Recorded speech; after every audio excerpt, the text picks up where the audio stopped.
يا مساء الفل عليكم. ازيكم عاملين ايه؟ يا رب تكونوا بخير. في البداية كده وكالعادة نصلي على النبي الأول عليه أفضل الصلاة والسلام. هنعمل النهاردة مع بعض وصفة جميلة جدا وسهلة وبسيطة، يعني طعمها حلو لذيذة كده وجديدة. هي الفطائر الكورية. معايا 3 بطاطسات زي ما انتوا شايفين كده، غسلتهم قشرتهم وقطعتهم زي ما انتوا شايفين كده، وغسلتهم وسبتهم على البوتاجاز ينسلقوا. على ما هما ينسلقوا بقى هعجن انا معايا بقى ايه العجين اللي انا محتاجاه. اختبرت طبعا الخميره، حطيت على الخميره معلقه سكر وحطيت عليها ميه دافيه وركنتها على جنب عشان تتفاعل. معايا كيلو دقيق، حابه انت تعملي نص كيلو ماشي، حابه تعملي اكتر ماشي. انا احتجت كيلو، عملت ايه كيلو. هحط بقى ايه على العجينه زبادي، يعني تقريبا كده كوباية من الزبادي. شايفين الخميرة تفاعلت ازاي وبقت عاملة ازاي. هعجن انا بقى ايه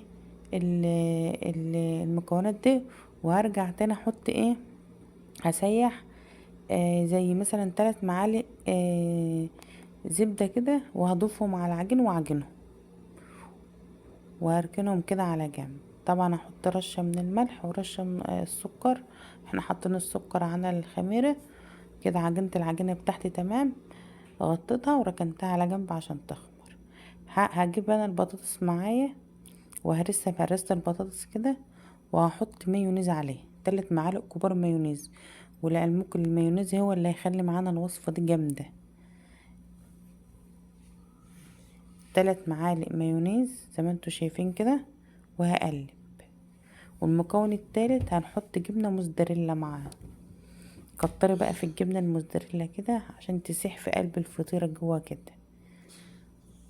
بطاطس مهروسة على 3 معالق كبار مايونيز حلوين، على جبنة موزاريلا، وهنقلب زي ما انتوا شايفين كده. طبعا مش هنضيف بقى حاجة تاني. عايزة تضيفي بقى، انا ما ضفتش اي توابل ولا ملح حتى. العجينة خمرت معايا اهي، هبتدي بقى اكورها. طعمها جميل جدا والله العظيم، واللي هيجربها يعني جامدة. وممكن اغلبكم عارف فطائر بس بالطريقة الكورية. هكورهم كده، وبعد ما اكورهم هسيبهم برضو يرتاحوا.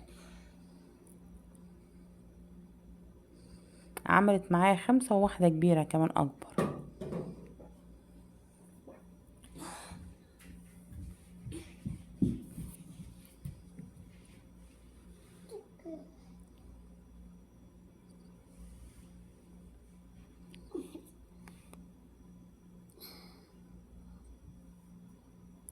هفردها بالشكل ده اهو.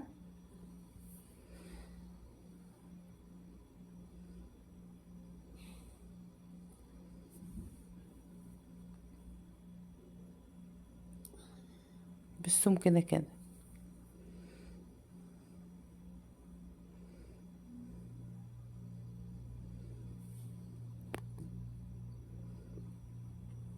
هحط بقى ايه زي 3 معالق كده، وهبتدي اقفل بقى بنفس الشكل كده.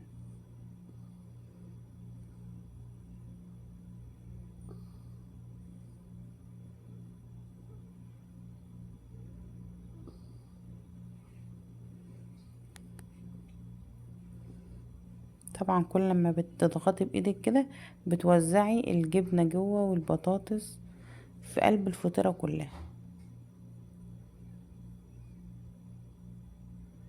الحتت اللي زي دي بقى هنعملها بايدينا كده بنفس الطريقة، وترجعي تخبزيها تاني، تضغطي عليها تاني كده هتبقى معاكي كويسة.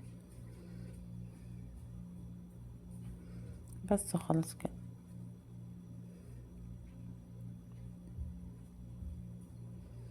عايزة انت تعملي كور اصغر وتصغري ماشي. هفرد معاكم برضو بنفس الشكل، بس دي مش هكبرها اوي. 3 معالق برضو كده، وهتقفلي بنفس الشكل.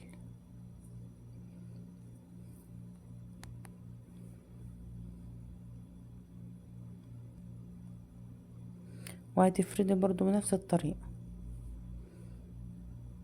هتعملي كده بنفس بنفس الطريقة زي ما موضح قدامكم في الفيديو كده. العجينة بقى بعد ما بتستوي بقى وبتبقى حلوة كده، طبعا ده كله بيسيح جواها. لك ان تتخيل بقى اما ده كله يسيح جواها، العجينة بتبقى قطنية، بتبقى هشة وجميلة. شوف عاملين ازاي، عاملة ازاي والله. وطعمها كان جامد، جميلة جدا، ومش محتاجة حاجة جنبها الا طبق مخلل وبس.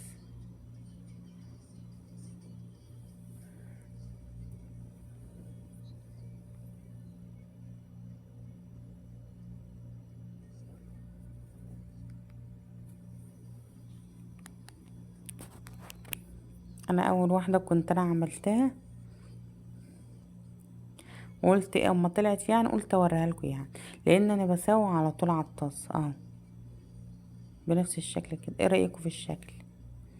فاخر بالاخر، وحاجة سهلة وبسيطة ومش محتاجة حاجة. بطاطس، 3 بطاطسيات، هتغسلوهم وتقطعوهم وتقشروهم وتحطوهم ينسلقوا. على ما ينسلقوا هتعجني انت العجين بتاعك اللي هو كل دقيق. هتحط عليه زبادي 3 معالق زبدة او معلقتين من الزبدة، هتسيحوهم، والخميرة اللي احنا سيبناها تتفاعل. وهتعجني، هتحطي بقى مية على قد ما الكيلو هيحتاج معاكي. هتكوريهم وهتسيبوهم يرتاحوا. على ما يرتاحوا طبعا العجينة هتسيبها تخمر. بعد ما تخمر هتكوريها. بعد ما تكوريها بقى عشان الكلام، انا كنت عاملة دي جبنة على طماطم على فلفل على زيت زيتون، كانت اخر فطيرة كده يعني، كنت حابة اكلها كده، بتبقى برضو جميلة جدا وحلو. نرجع لبقية الوصفة. على ما تكوريهم هتجيبي البطاطس معاك وتهرسيها بالهراسة، وهتنزلي عليها ب3 معالق من مايونيز ويعني وشوية جبنة حلوين كده، جبنة موزاريلا حلوين كده. وهتقلبي ده برضو كله مع بعض، والعجينة هتكون ارتاحت معاكي. هتفردي العجينة بنفس الشكل اللي فردناه. هتحط الخليط بتاعك اللي هو الجبنة على المايونيز على البطاطس. هتقفلي الفطيرة بتاعتك حلوة، طاسة سخنة على البوتاجاز، وهتحط وبألف هنا، وهتاكلي احلى فطائر وهتدعيلي. بطريقة جميلة جدا وسهلة، وما بتحتاجش حاجة جنبها الا طبق مخلل وخلاص. والاطفال بقى بيموتوا في الحاجات اللي زي دي، والكبار كمان والله.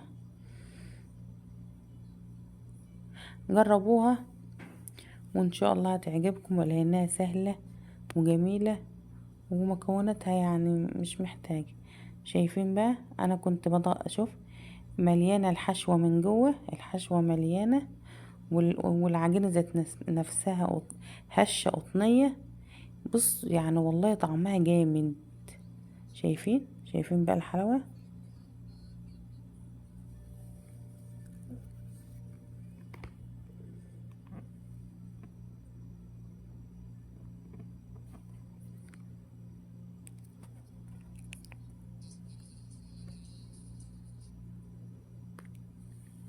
ايه رأيكم؟ ما بتمط وطعمها حلو والله. اظن شكلها يعني يثبت على الكلام اللي انا بقوله. شوف عاملين ازاي، عامله ازاي سايقه الجبنه سايحه جواه، والبطاطس مع المايونيز مدي ميكس جامد صراحه يعني. جربوها بجد، الوصفه دي حلوه هتعجبكم جدا، وعلى البوتاجاز وانت واقفه.